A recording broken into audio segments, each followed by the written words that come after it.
There's a lot of videos out there aimed at teaching people how to paint their first miniature. There's also a whole bunch of videos that cover advanced techniques that assume that you already have the skill set. This video is for everyone in between.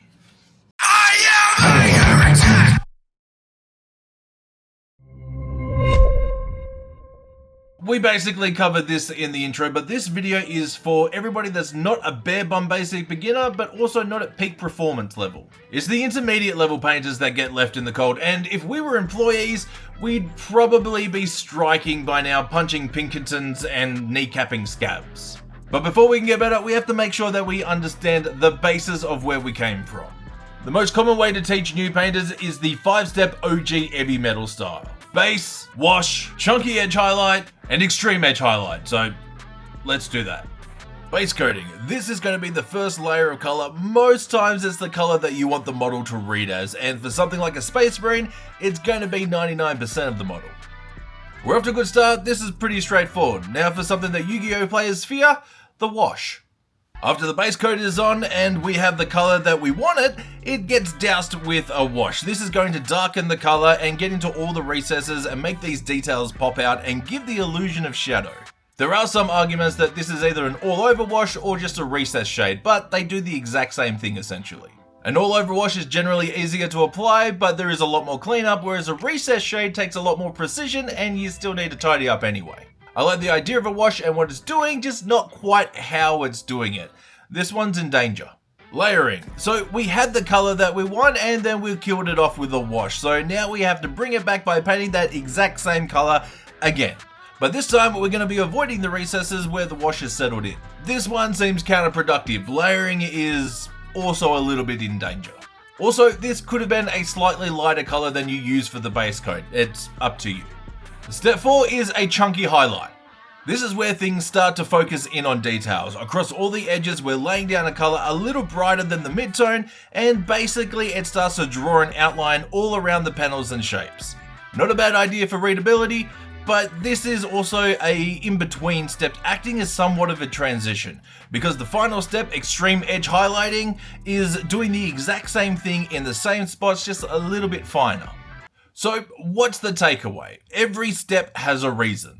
The base sets a color, the wash gives shadows, layer is just bringing that color back again, chunky edge highlight defines the details and shapes, and the extreme edge highlight is exactly the same. Now, these 5 steps are how most people are taught when they pick up their very first miniature. And I've always thought it's a little bit of a cruel joke considering the amount of brush control that you need for edge highlighting. But fun fact, this OG Eavy Metal style was never actually meant for beginners. In the late 80s, a guy named Mike McVeigh worked for Games Workshop and he painted miniatures basically for White Dwarf. But back then they had a 4-plate printing system, so every time you pressed a plate you would lose saturation, color depth, contrast, so Mike basically started painting this way to try and combat that. But if you want a real fun fact, for people that want to stay true to the box art, Games Workshop don't actually paint their box art like this anymore. And if you can keep a secret, they don't even necessarily use Citadel paint exclusively. Now, we've already broken down the 5 steps and what they do. Now all that's really left is figure out how do we improve on that. For each of the steps that we're about to go through, I'm going to show you a diagram of color and placement, as well as talk about paint consistency. For each step, I'm going to show you a diagram of the colors and their placement, as well as talk about paint consistency. People need to do that more. Starting from a black primer, we're going in with a base coat of Terrestrial Titan. As far as paint consistency goes, this is just a base coat, so you just want it flowing off the brush. Personally, I like to soak my brush a little bit and get those damp bristles on the brush before I start mixing in some paint. You don't need a lot of water or medium on the brush or in the paint, it's just enough to help it flow on out of those bristles. And starting with a damp brush goes a long way to helping this out. As far as application goes, this is pretty straightforward. But one thing that you will notice, and it's probably a good idea to start getting used to this now, is I'm avoiding every single recess that I can. I find this easier to take the time now to avoid all those deepest, darkest recesses, so we don't have to come back in and blackline everything later. So the main takeaway from that step was stay moist. Now we're going to jump straight into our midtone of Regal Blue. Pro tip, don't put your paints too close together, they'll do this. As far as consistency is concerned with our midtone, it's basically going to be the same as our base layer, maybe a little bit thinner. When thinning paints, I'm really only looking for two things. One, smooth application so we're not getting any texture, and two, the level of opacity or coverage. But to be honest, it's that smooth application that is the more important of the two. Even if you don't get the full coverage that you're after in the first pass, which you generally won't, it's a lot easier to go back and add a second coat than it is to travel back in time and remove the texture if you've created anything physical on the model. And yes, while it absolutely does add a little bit more time to painting, it also adds more to the outcome and quality of finish. Next up, we're going to start mixing paint, and people seem to think that there's some kind of prerequisite for this, and they're right. We did it in kindergarten. Because we have a pretty big jump between Terrestrial Titan and Regal Blue, we're going to mix the two together and come out with a colour somewhere right in the middle, and then they're going to go, again, in the middle of those two colours.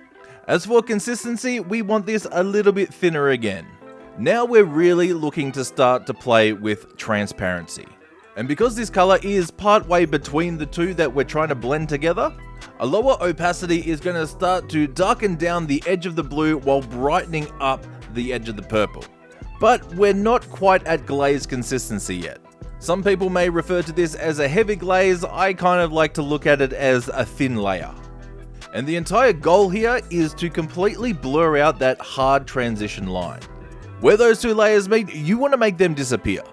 And while you can use a traditional incredibly thin glaze to do this, this is just a little bit quicker. And it's a little easier to see what's actually changing too, which that's helpful. We're going to start placing the highlights, and this is where we really start to peel away from the Eavy Metal method, and it's going to drastically change the results. I'm okay with this. Strap in, this is going to get weird. Now that we're moving into the highlights with Hydra Turquoise, we're going back to the same layer consistency. Again, just enough medium to help the paint flow off of the bristles. For placement, we're going to keep this as simple as possible.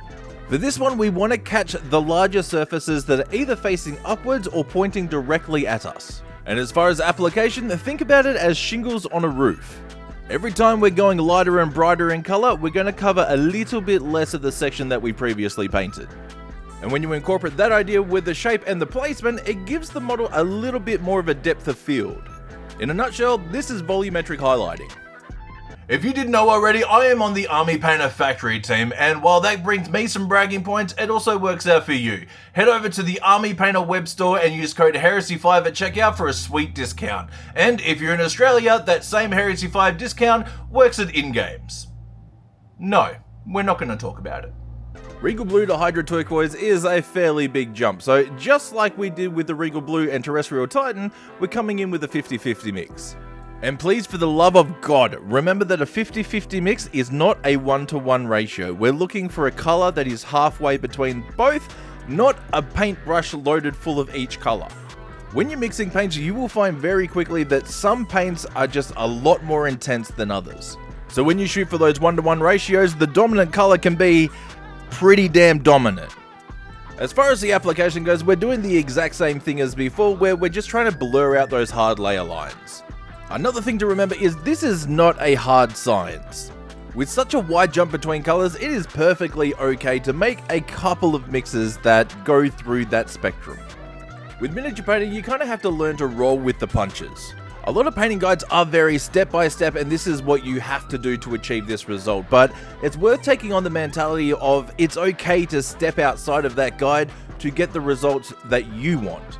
And there's going to be a lot more back and forth than you see in most videos. Alright, this is the big one that's usually saved for special occasions. Glazing. Let's get this out of the way. The usual advice of consistency of skim milk is the stupidest thing I've ever heard. It's lazy, misguiding, and idiotic. Especially when what we're actually looking for has nothing to do with consistency, it's all about the opacity. We're looking to create a very thin tint of color. And most times that color is going to be so thin that the first few layers you're not really going to notice it's doing anything. But what it is doing is, over a gradual build of multiple layers, is that slight tint is going to become a little bit stronger every single time. And then when you put that over a transition, what it's going to do is exactly like our 50-50 mixes and how we had that with the consistency. It's going to slowly bring down the Hydra Turquoise into the Regal Blue. And then over that 50-50 mix of the Regal Blue and Terrestrial Titan, that glaze is going to bring it up into the Regal Blue. For this model in particular, I really tried to focus for the first few, probably 3 or 4 layers, directly over where those blends were. This was just trying to even out or smooth down that transition. And when we were happy with that, we flipped the idea from trying to smooth out transitions to tinting the model. Because Regal Blue is our midtone, we wanted to bring everything back into that space. But don't go wild and treat it like a wash, we're going to think of this as an incredibly thin layer. Keep control, don't let it run into the recesses. Now personally, when painting this way, I like to focus in on a single section at a time, but because it is a little bit more procedural, you can go step by step across the entire miniature. This is called sketching. All of these steps are exactly the same as what we just went through. Same colors, same mixes, same consistency, same ideas. The only thing that's actually changing here is we're doing it as a step by step instead of just doing one section at a time. And this can actually be pretty helpful for 2 reasons. 1, it is a little bit quicker to get everything done. And 2, when you're building up volumetrically, if you get some kind of sense of a universal light that everything is kind of based and revolving around, it's a lot easier to put these layers in and see where everything's sitting first. And because we haven't overly committed yet by doing blend by blend by blend, we can actually go back in and fix any of these colors and layers up. And if you're really looking to improve as a miniature painter, something that you're going to come across quite often is the idea of light placement. Because in miniature painting, that is almost exactly all we're doing. We're painting the reaction of light onto a surface. If this is your first step into these kind of ideas, take it slow. It's very, very easy to watch a bunch of videos and get information overload and then absolutely just not know where to start. The terminology alone can be pretty overwhelming. So the absolute best advice I can give you for this kind of style, don't make it realistic. At least not yet. Don't worry about things like bounce lights or how reflected colors can influence the surface. I see way too many people getting disheartened by the fact that they've tried something, but they haven't had 1, the technical ability, or 2, the theoretical ability to kind of achieve what they're after. This is a very steep learning curve. Break everything down and keep it as simple as possible. I have nothing intelligible to say, this is just an interlude so I don't get sick of the paint footage.